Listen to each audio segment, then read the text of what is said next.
बिस्मिल्लाहिर्रहमानिर्रहीम। अस्सलाम वालेकुम नादरीन कराम, फील्ड मार्शल साहब अब खुली बदमाशी पर उतर आए हैं और आज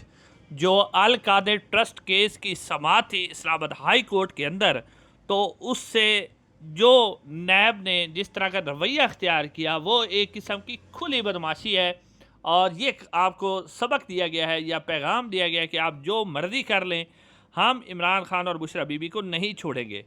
आज केस की जो समाअत हुई उसकी डिटेल भी मैं आपके सामने रखता हूँ। और एक और ख़बर है, बलूचिस्तान के अंदर एक और कानून लाया गया है, काला कानून। और जहाँ पहले बलूचिस्तान में लोगों को उठाया जाता है, उन्हें गैब किया जाता है, तशद्दुद किया जाता है, उनकी लाशें मिलती हैं लोगों की मसकशुदा, अब उसके साथ साथ एक और कानून लाया जा रहा है। अब मज़ीद उसके अंदर क्या होगा वो भी डिटेल आपके सामने रखते हैं। लेकिन नाज़रीन, सबसे पहले जो 190 मिलियन पाउंड अल कादिर ट्रस्ट केस था, आपको याद होगा कि ये जनवरी में अपील इसकी दायर हुई थी और ये समाअत के लिए मुकर्रर ही नहीं हुआ। और फिर 15 मई को ये समाअत के लिए मुकर्रर हुआ था और उसके बाद जो उसके अंदर नोटिस कर दिए गए थे। और नोटिस करने के बाद जो है जो सरफराज डोगर साहब है, जो कि 26वीं आईनी तरमीम के नतीजे में आप कह सकते हैं अस्करी जज हैं, वो आए थे, उन्होंने टाल मटोल की, केस नहीं लगाया। फिर पीटीआई ने एहतजाज किया और बड़ी मुश्किल से उन्होंने 5 जून को केस लगाया था। तो आज 5 जून को जो समाअत हुई और जिस तरह मीडिया के अंदर जो इस्टेब्लिशमेंट के टाउट साफ़ी हैं और जो आज़ाद साफ़ी हैं, जो कुछ वो कह रहे थे सेम टू सेम वैसे ही हुआ है। नादरीन, आज जब केस की समाअत हुई तो बैरिस्टर सलमान सफदर साहब, जो कि इमरान खान साहब और बुशरा बीबी के वकील हैं, वो अदालत के अंदर पेश हुए और उस अदालत को उन्होंने, जो सरफराज डोगर साहब है, उनको उन्होंने कहा कि अल कादिर ट्रस्ट केस या इमरान खान या बुशरा बीबी के ऊपर जो 300 केसेस बने हुए हैं सब झूठे केसेस हैं और सियासी बुनियादों पर बनाए गए हैं। सलमान सफदर ने कहा कि आप जो है ये देखें कि जिस जज ने, नासिर जवेद राना साहब ने इमरान खान को सज़ा सुनाई है, उसके बारे में सुप्रीम कोर्ट ऑफ पाकिस्तान की ऑब्जर्वेशन मौजूद है कि ये बंदा जज कहलाने के भी लायक नहीं है। ये भी सलमान सफदर ने कहा। सलमान सफदर ने कहा कि ये केस जो है हमने ऐसे नहीं लगा, बल्कि बहुत ज़्यादा मिन्नत समाजत इसके अंदर शामिल है। उसके बाद ये समाअत के लिए मुकर्रर हुआ है। तो आप जो है इसके अंदर, यानी सलमान सफदर साहब ने कहा कि हमने बहुत एहतजाज किया कि यानी आप देखें कि 7 साल की सज़ा जो होती है जो बुशरा बीबी को दी गई है, वो तो बग़ैर किसी जवाज़ के भी मुअत्तल हो सकती है। तो आप उसे मुअत्तल करके इमरान खान साहब, और चलो इमरान खान को रिहा नहीं करते तो आप बुशरा बीबी को रिहा कर दें। अब इस सलमान सफदर साहब ने यह भी कहा कि जानबूझ के इस समाअत को आखिरी वर्किंग डे पे लगाया गया है ताकि दूसरे दिन के लिए जो किसी किस्म की जो समाअत है वो हो ही ना सके। इसके ऊपर बैरिस्टर लतीफ़ खोसा साहब भी रोस्टम पे आए, उन्होंने बड़ी जज्बाती अंदाज में कहा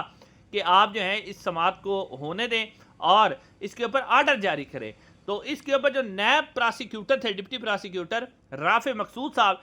वो आज इंतहाई भोंडे तरीके से झूठ बोलते हुए, और जो इनका तरीकाकार रहा है इस्टेब्लिशमेंट का कि नंगे तरीके से झूठ बोलते हैं, जैसे DGSPR कहते हैं कि हमारा सियासत में कोई किरदार नहीं है, नहीं, इस तरह नंगा झूठ जिसके ऊपर DGSPR के घर वाले भी एतबार नहीं करते, उसी तरह का नंगा झूठ जो है वो बोला नैब प्रोसिक्यूटर ने। और फिर जो 26वीं आईनी तरमीम के जरिए अस्करी जो चीफ जस्टिस हैं सरफराज डोगर साहब, उन्होंने भी उनके झूठ को कबूल कर लिया। नाज़रीन, नैब प्रोसिक्यूटर राफे मकसूद साहब कहते हैं कि जी मुझे तो कल शाम को ये नोटिस मिला है, कल शाम को नोटिस मिला है और नैब प्रोसिक्यूटर के हाथ में कोई भी फाइल नहीं थी, वो बगैर फाइल के रोस्टम पर खड़े हुए थे। उन्होंने कहा जी मुझे तो कल नोटिस मिला है, तो हमें तो इस जो ये केस है इसकी तैयारी के लिए मौका चाहिए। हालांकि आपको मालूम है कि एक तो 15 मई को इसके नोटिस हुए हुए हैं, लेकिन फिर उसके बाद 2 जून को नैब की तरफ से एक नोटिफिकेशन जारी हुआ था जिसमें उन्होंने 5 रुकनी अपनी कानूनी टीम भी तश्कील दी थी। और ख़ास तौर पर उस नोटिफिकेशन के अंदर लिखा हुआ था कि ये जो प्रोसिक्यूशन टीम है ये 5 जून को इमरान खान और बुशरा बीबी के खिलाफ जो केस है उसमें नैब की ये तर्जमानी करेंगे। अब इसके बाद यानी पूरे सोशल मीडिया पर, मीडिया के ऊपर वो नोटिफिकेशन मौजूद है, लेकिन नैब प्रोसिक्यूटर किस तरह डढाई के साथ झूठ बोल रहे हैं कि जी हमें तो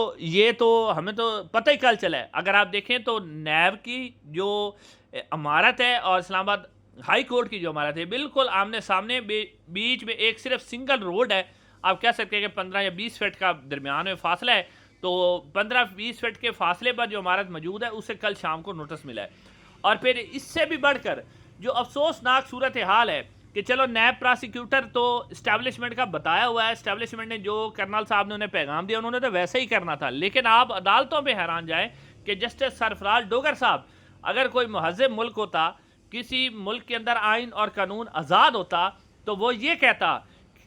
کہ تم کس قدر ڈھٹائی سے جھوٹ بول رہے ہیں، تمہارا نوٹیفیکیشن آیا ہوا اور ایک شخص اور اس کی بیوی جیل کے اندر ہیں، اوپر سے عید ہے، تو آپ کس طرح کہہ سکتے ہیں کہ ہمیں نوٹیفیکیشن کل ملا ہے؟ یعنی انتہائی ڈھٹائی کے ساتھ انہوں نے جھوٹ بولا، اور جو اسلام آباد ہائی کورٹ کے ایکٹنگ چیف جسٹس ہیں سرفراز ڈوگر صاحب، انہوں نے نہایت ہی بے شرمی کے ساتھ اس کو قبول کر لیا، اور یہ نہیں ان سے پوچھا کہ یہ کیسے ہو سکتا ہے کہ آپ کو نوٹس ہی نہ ملا ہو یا آپ کو پتہ ہی نہ چلا ہو۔ تو ناظرین، اب جو یہ سماعت ہے یہ 11 جون تک عدالت نے ملتوی کر دی ہے۔ نیب نے اس کے اوپر تیاری کے لیے 4 ہفتے کا وقت مانگا تھا، لیکن عدالت نے نہیں دیا، لیکن وہ بھی آپ دیکھیں گے جب 11 جون آئے گی تو اس سے بھی ٹال مٹول کر کے اور یہ کہا جائے گا کہ جی یہ بیچ میں چھٹیاں پڑ گئی تھیں اور چھٹیوں کے بعد جناب جو وزارتیں تھیں وہ مصروف تھیں اور پراسیکیوٹر کا نوٹیفیکیشن نہیں ہو سکا، لہذا سماعت پھر ملتوی کی جائے، تو پھر ملتوی ہو جائے گی، آگے گرمی کی چھٹیاں آ جائیں گی، اور گرمی کی چھٹیاں پھر 3 مہینے کی ہوتی ہیں، اس میں کیس سماعت کے لیے مقرر نہیں ہوگا۔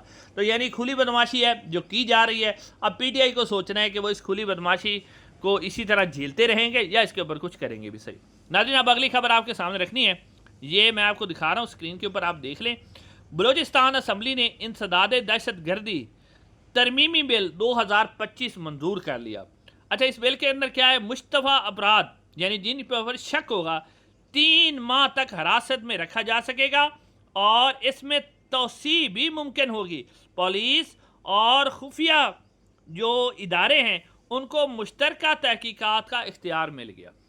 اب ناظرین آپ غور سے دیکھیں کہ 3 مہینے تک یعنی جس کے اوپر شک ہوگا، بے شک کیا ہے، جو بھی کوئی سیاسی رہنما، کیونکہ یہ سیاسی رہنماؤں کے خلاف استعمال، جو بھی کوئی سیاسی رہنما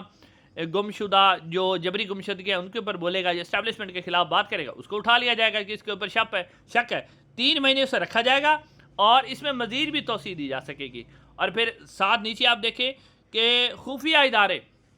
آپ کو پتہ ہی ہے پاکستان میں کون ہیں، ان کو بھی تحقیقات ہے، پھر وہ لے جائیں گے اور ان کی تحقیقات کریں گے۔ 3 ماہ تک کسی بھی عدالت کے اندر اس کو نہ چیلنج کیا جا سکتا ہے، ویسے ہی عدالتیں کنٹرول ہے، لیکن اب اس قانون کے بعد کسی بھی یعنی شخص کو بلوچستان کے اندر اٹھایا جائے گا اور 3 ماہ تک جناب کسی قسم کی کوئی اس کی سنوائی نہیں ہوگی۔ تو بلوچستان میں جہاں پہلے اتنا ظلم ہے، تشدد ہے اور حالات انتہائی خراب ہیں، دہشت گردی بہت زیادہ بڑھ رہی ہے، تو آپ یہ نہ سمجھیں کہ یہ قانون جو ہے وہ کسی دہشت گردوں کے لیے بنایا گیا، بالکل ایسا نہیں ہے۔ یہ صرف اور صرف قانون بنایا گیا ہے سیاسی مخالفین کے لیے اور ان لوگوں کے لیے جو موجودہ نظام اور جو اس وقت سسٹم بنایا گیا ہے ایک، یعنی جو سرفراز بگٹی صاحب کو لایا گیا ہے فارم 47 پہ، تو اس نظام کے خلاف جو بھی بولے گا خاص طور پر یہ قانون ان کے لیے بنایا گیا ہے اور اس کو ہر صورت میں رگڑا لگایا جائے گا، جو انتہائی خطرناک ہے۔ اس کی وجہ سے بلوچستان کے اندر جو پہلے نفرت ہے اس میں مزید اضافہ ہوگا، اور اللہ نہ کرے اس سے بلوچستان کے اندر دہشت گردی کے واقعات